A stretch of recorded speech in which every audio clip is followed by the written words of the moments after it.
Well, my next guest tells the remarkable true story of a married couple enslaved in the Deep South. William and Ellen Craft managed to escape not by hiding and traveling at night, but by moving about in full daylight, disguised as a master and a slave.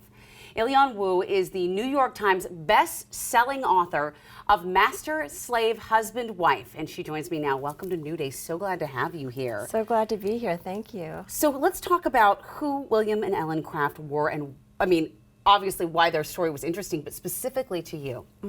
Well, I mean, they're an enslaved couple who are actually husband and wife, but they disguise themselves as master and slave, with Ellen Craft, the wife, posing as a rich, white, disabled enslaver, and William pretending to be her slave. A man. A man. So she's crossing lines of gender, class, race, and ability, categories by which we continue to define ourselves today. My goodness, and that was a portrait we were just looking at of her. This is incredible. So we often know, and we teach our children about abolitionists like Harriet Tubman, Frederick Douglass. They're well known. Why do you think the story of William and Ellen hasn't been more, publicized? Why haven't we seen this? That's an excellent question. And I mean, the thing is, the Crafts, they knew Frederick Douglass. Tubman hadn't actually escaped yet in 1848. Oh, wow. But they knew all these people, and in their own day, they were celebrated, they were well known. And I have to say first that actually their legacy has been preserved by descendants. There are people who know their story, but we don't know their story nationally in the same way. Right. And I think much of it is because we don't get a simple happy ending. This is not a story where they get to the north and then they're free and we can celebrate. No, they're constantly being pushed out, and they actually have to escape America, the United States of America, and not just the South, in order to be free. Oh my goodness. It is sad when we look at history for what it is, because not everything is a clean ending, right? I mean, that's so much of what we want as humans is to make it that way, and that's not, and we do have to look at that. What was, I guess what is interesting to me is what was known about William Craft before the story took place in 1948? What is the person before this becomes a thing? Well, we know that he was a skilled craftsperson, and actually there are beautiful jewelry boxes and other things that he made that survive to this day.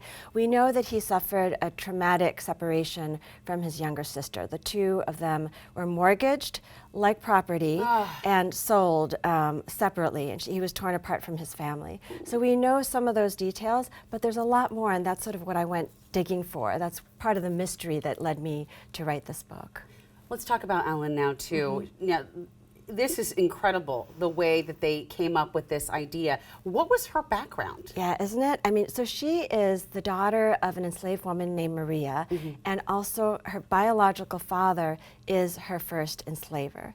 So through this inheritance, she has a very light complexion, which enables her to pass.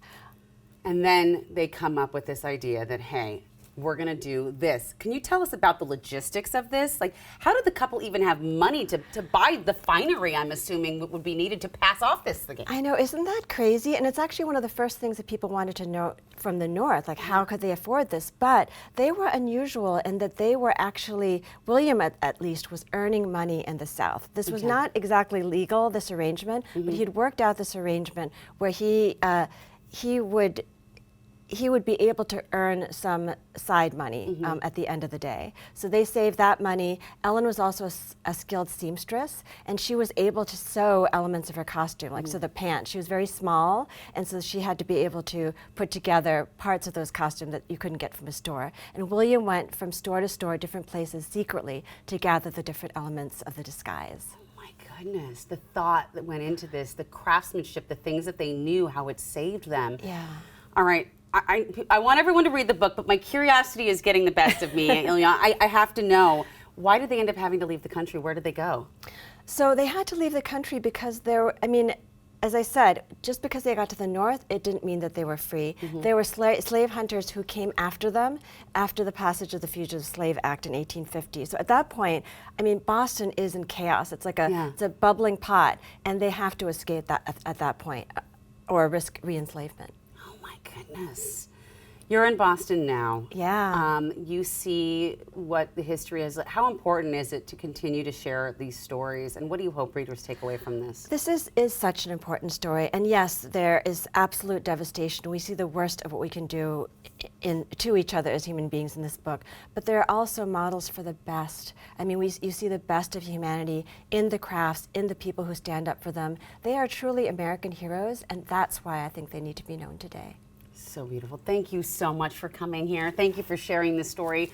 And thank you. And by the way, if you would like to hear more from Ilyon, she has a book event tonight, February 12th at Elliott Bay Book Company. I know there's so much more she has to share. I cannot wait to hear.